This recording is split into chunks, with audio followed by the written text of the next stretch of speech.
On some unique things about the pancreas and its function and its malfunction. Okay, the pancreas is located underneath the left rib cage. It can also extend over to the right a little bit, but it has the interesting dual function of being an endocrine gland and an exocrine gland. Okay, so it makes hormones and it can make and secrete enzymes. Okay, so insulin, you pretty much know what that is. It regulates the blood sugars, right? It lowers the blood sugar. Glucagon is a hormone that opposes insulin. So what happens, this is triggered when you're not eating, so it does the opposite of insulin. So it raises blood sugar by mobilizing fat to keep your blood sugars level between meals. Okay, so, and it's also triggered by exercise and consuming a moderate amount of protein. And it also, it's one of the fat burning hormones, glucagon. But you know what insulin does, now you know what glucagon does.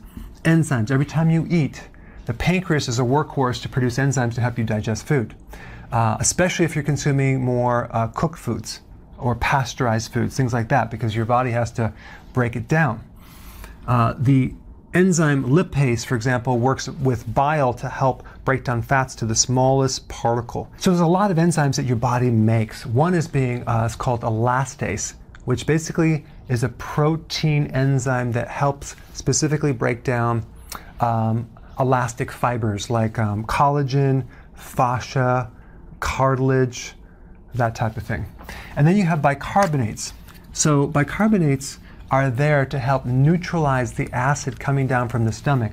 So it has a little tube, and you got the stomach, you have the small intestine. So that acid coming down there needs to be neutralized because you have like a between 1 and 3, very, very strong pH, and you need to quickly chill that out. So that's why your pancreas makes the bicarbonates to neutralize the acid coming in the small intestine.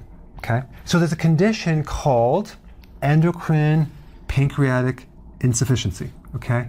That's basically when the pancreas stops making enzymes. All right?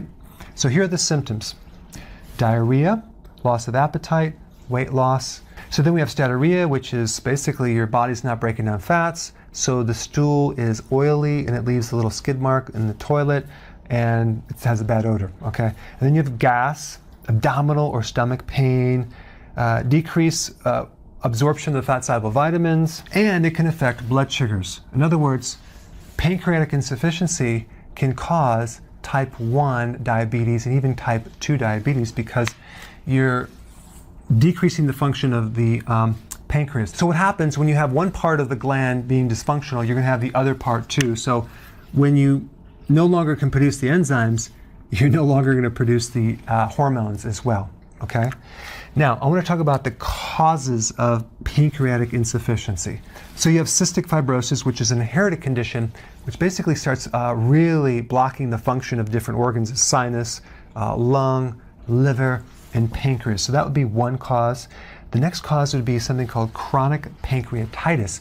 So there's this chronic inflammatory condition of the pancreas, which could be caused from gallstones, because if you block that duct with the gallstone and it backs up, these enzymes back up, those enzymes are so powerful, especially the proteases, they can start dissolving and creating inflammation in its own gland.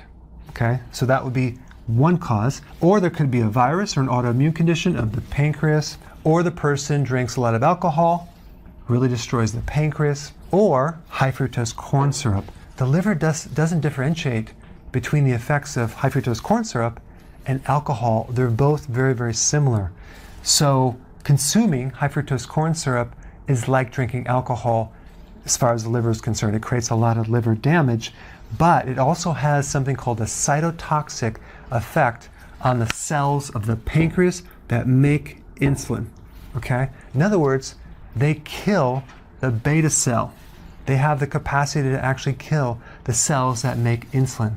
And that is a link between high fructose corn syrup and not just pancreatic insufficiency, but diabetes directly. So there's two additional things that go even beyond regular sugar: high fructose corn syrup, which is a type of sugar, or you can have pancreatic insufficiency, which is another cause of diabetes. So there is a huge link between high fructose corn syrup and diabetes. I put an interesting link down.